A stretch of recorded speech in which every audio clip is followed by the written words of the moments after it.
Hello everyone and welcome back to part 3 of the Macbeth series.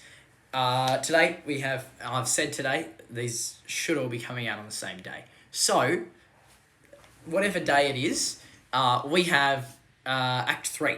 So again, like normal, I'll be going through each scene with context, some quotes, some other just important information so that you can know the play as well as you possibly can. So yeah, this is part 3 of 5, so we've got 2 more coming out after this. So it should be good, and I will jump right into it. Actually, I will mention that we should have timestamps in the description or in the video if I can work out how to do that.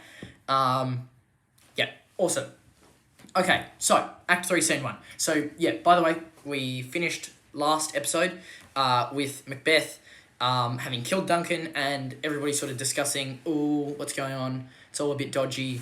Malcolm and Donalbain sort of ran away to England, and everybody was sort of talking about how the natural order was all falling apart, which was a bit unfortunate for everybody.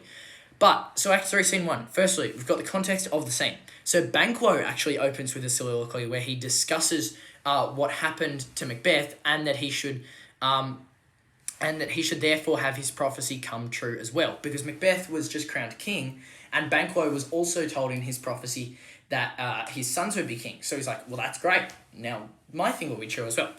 So we have a contrast here between Banquo and Macbeth. So Banquo is happy to wait patiently, and therefore he has more success in the end. Macbeth does not want to wait patiently, as we saw, as he just went and killed Duncan.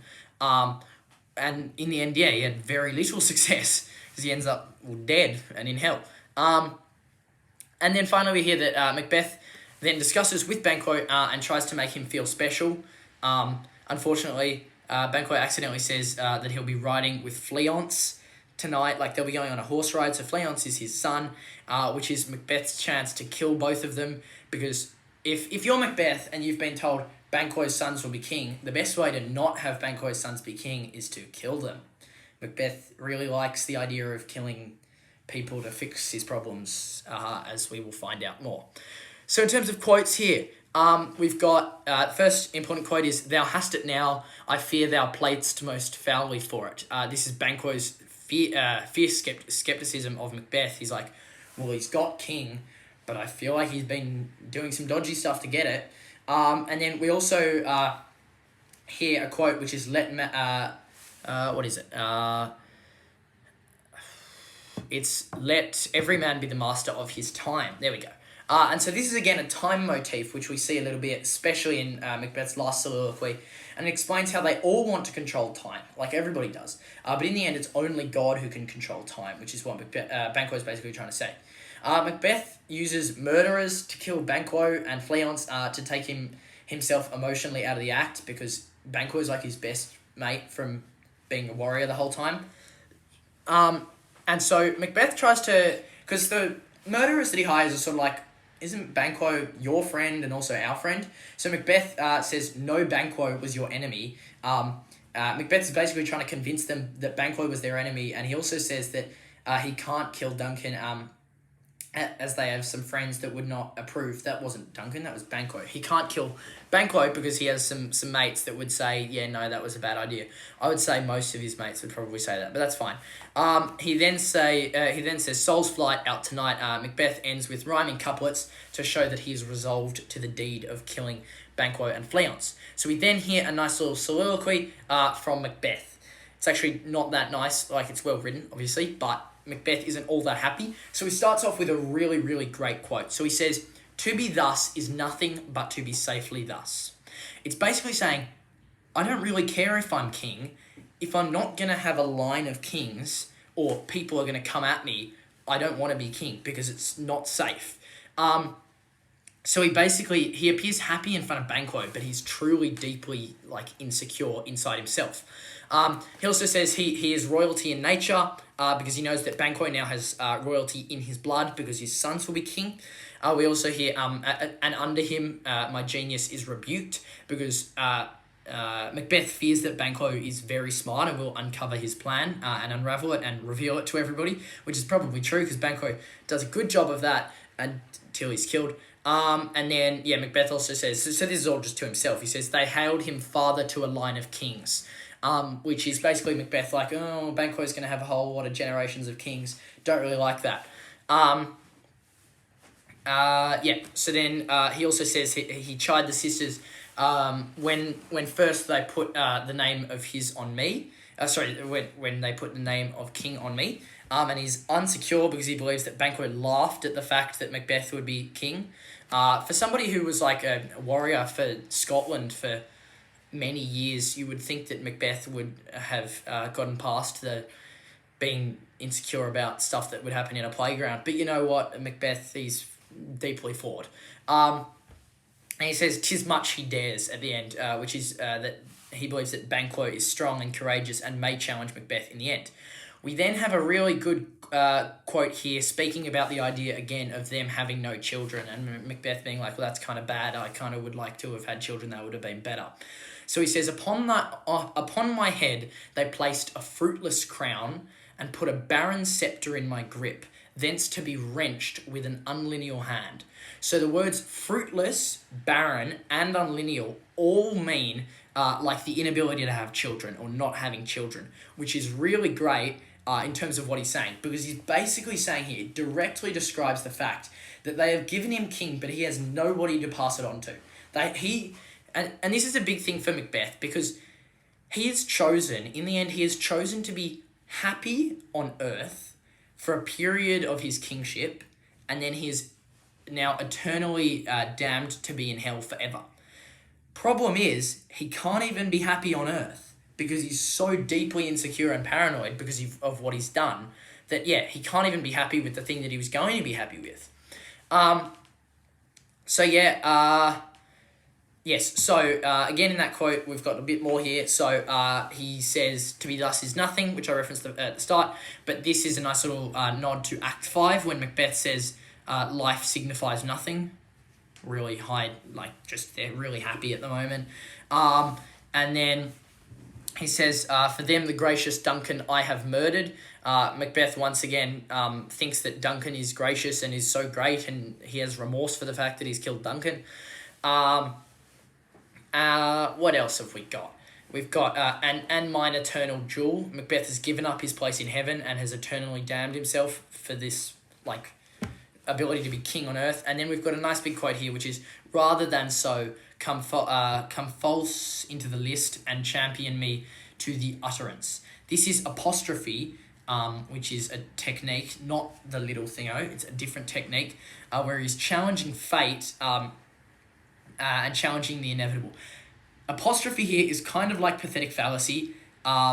It's like pathetic fallacy, but it doesn't really evoke an emotion. It's just sort of a call. So he's basically saying, come fate into the list and champion me to the utterance. He's basically saying, all right, fate, let's have a bit of a go. I'll challenge you. Which was a bit silly, but that does take us to the end of Act 3, Scene 1. That was quite long. So this act, again, has 4 scenes. Act 3, Scene 2 is also very long. Act 3, Scene 3 is tiny, and Act 3, Scene 4 is it's fairly long. So we will get on to Act 3, Scene 2 now. Okay, we're back again for Act 3, Scene 2. Here we go. We're going to do this speed run. Okay, context of the scene. So this is Lady Macbeth having her little aside, which she does in rhyming couplets, which is used to have an idea of being upbeat and happy. So we've got some quotes from here. Where our desire is got without consent, which is where they're basically saying it is nothing to be what they want if they're not safe, which is in line with Macbeth's to be thus quote, which I mentioned before.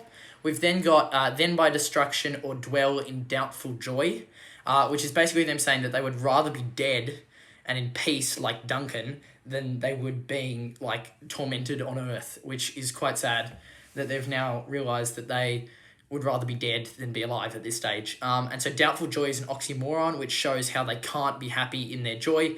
They will always have doubt.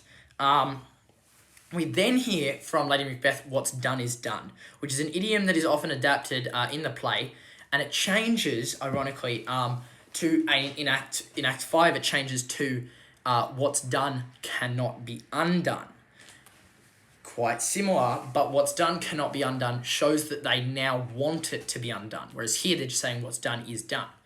So we have 2 motifs in here that we can look at. So we've got dreams, and then snakes plus scorpions. So for dreams, we hear the main quote, in the affliction of these terrible dreams that shake us nightly, which is basically saying imagery of the dreams that now, they don't let them sleep because they're constantly dreaming about the fact that they killed Duncan, which will come about more so for Lady Macbeth later. And then we hear snakes and scorpions, the motif of snakes and scorpions. And then the snakes and scorpions are a form of sin or religious imagery there, and then they also give an imagery of fear. So we hear some nice quotes here from Macbeth, where he says, "Oh, full of scorpions is my mind." And his mind is basically now, he's saying his mind is now full of evil and cruelty. And then he also says, "We have scorched the snake, not killed it," which is saying that he's mostly dealt with the problem of people who, think he's being a bit dodgy, but they're not fully dead. They can come back and they can sort themselves out. So then we hear this whole little dialogue about the deed of dreadful note. Now, the deed of dreadful note is killing Banquo and Fleance. And what we know is that Lady Macbeth actually has quite a strong attachment to Fleance because she didn't have a child, and so she sort of mothered Fleance, which was good for her, but it's bad when Macbeth has now planned to kill both of them. So Lady Macbeth doesn't want Macbeth to have any power in sort of the decision-making and the plotting here. And this is where their relationship really begins to fail. As Lady Macbeth likes Fleance, so Macbeth doesn't actually want to tell her what he's planning to do, which is to kill them. And so Macbeth decides that he wants to kill Banquo, which is not in line with their original plan, and he cannot bring himself to say what the deed of dreadful note is, and thus uses the alliterative euphemism, the deed of dreadful note, to sort of avoid having to actually say anything, which is a huge split in their relationship because they can't be honest with each other anymore. So that's all that really happens in Act 3, Scene 2. Act 3, Scene 3, this is where Banquo and Fleance, Banquo gets killed. Fleance managed to actually escape because he's a bit of a unit. So they were on horses, the murderers show up and they're like, "We're going to kill you," and then Fleance escapes. Banquo gets kind of attacked, which is not great, but it's all right. Fleance escapes, so that's okay. Then we go over to Act 3, Scene 4. Yes, as I said, that one was super quick. So context of this scene. So this is the scene where Macbeth hallucinates in front of the guests. This is a big scene. This is a very exciting scene. Well, it's fine. It's fine. But this is the scene where they're all having a dinner party, and basically Macbeth decides that he now wants to see the ghost of Banquo, and he gets really scared about it. And so Macbeth is told by the murderers that Banquo is dead, but Fleance is escaped, as it is in the play. That's the terminology. And so he doesn't like that very much, and then he gets haunted by Banquo's ghost in front of all of his good mates.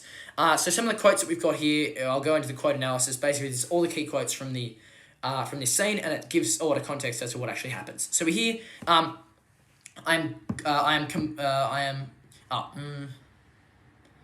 cubined, cribbed, confined, and bound in. These are all words that Macbeth uses to show his fear that Fleance has now escaped, and he's plagued by this fear that he's now all been confined into the fact that Fleance has escaped, and so he still is able to cause problems for Macbeth. So he says, "There the grown serpent lies." So this is a more snake motifs. Banquo is the snake that is dead in the ground and is no longer a problem. But then he then says, "The worm that's fleed hath nature in him that will venom breed," which is basically saying the snake's dead, but Fleance, who at this point is just a little worm, has the blood in him, which, because of the prophecy for Banquo, that means that he will be able to be king and cause a lot of problems for Macbeth. And so Macbeth decides to go crazy, and Lady Macbeth reacts like this. So she attempts to make up a story. So basically Macbeth's there at a dinner party with all of the lords and noble people, and they invite him to sit down, and he sees, because there's an empty chair at the table, and he believes that he sees Banquo's ghost in that empty chair, and he freaks out, and he's like, "Which one of you hath done this?" And anyway, he goes all insane, he starts waffling about stuff, and Lady Macbeth tries to calm everybody down, and she makes up a story where she says that Macbeth often goes into these sorts of fits and then he'll be fine. And then aside to him, she belittles his manhood again, because this has been working really well for her. So she says, are you a man? So these are all quotes. She says, "Are you a man? Shame itself," talking about him. There's quite a nice quote here, which is, "You look but on a stool," which is basically saying you're literally looking at a chair. Why are you so freaked out? And then she says, "Fie for shame." She's basically saying, pull yourself together, mate. You're bottling it for everybody. Then Macbeth decides to just completely destroy his language, and it's really stretched out and monosyllabic, and he sort of just can't really speak. It shows that he's not in control at all. So he's like, "See there, behold, look, lo." Like he just waffles a bunch of random 1 or 2 word sentences because he's so taken aback by the whole thing. And so Macbeth then explains to everybody that Macbeth then explains to the audience that he's used to murder on the battlefield, where when somebody is killed, they just die. You don't actually have to deal with them haunting you. And so that he's now not exactly loving this bit very much. And then Macbeth explains that he wouldn't be scared of any like ferocious animals such as a Russian bear or a rhino. He would face them with no fear, but the ghost of Banquo has really, really scared him. And Macbeth shows a major contrast here from when in Act 1 he was worthy, brave, and noble, and now he's all scared and looking at a stool and freaking out. So we have a key quote here because it sounds very cool. That's what I wrote in my notes. You can see that I'm very detailed with my work. So this is a key quote because it sounds cool, which is, "It will have blood, they say. Blood will have blood." So this is basically saying a murder will lead to revenge, and he cannot stop. And basically he cannot stop. So now he's all trapped up in the idea of murder, and there's an excellent quote coming up in just a second which explains this, that he's basically in a bit of a murder spiral. So we now hear, again, our natural auto motif. So he says, "Stones have been known to move, and trees to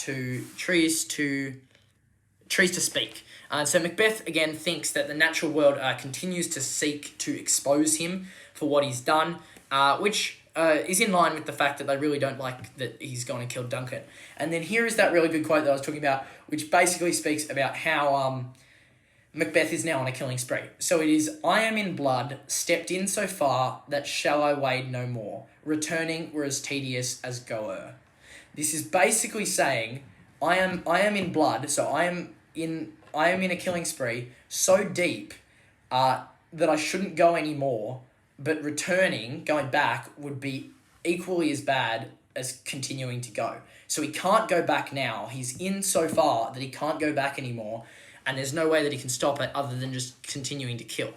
So we then hear a bit more of a sleep motif, which is, "Strange things I have in my head that will to hand." He has evil hallucinations basically all the time, and those are his dreams now, and he will have them, and he will have them leave his head and act on them with his hand. So he has these hallucinations in his head about him doing evil stuff, and the only way that he can get them out of his head is by actually doing them. For example, killing Banquo.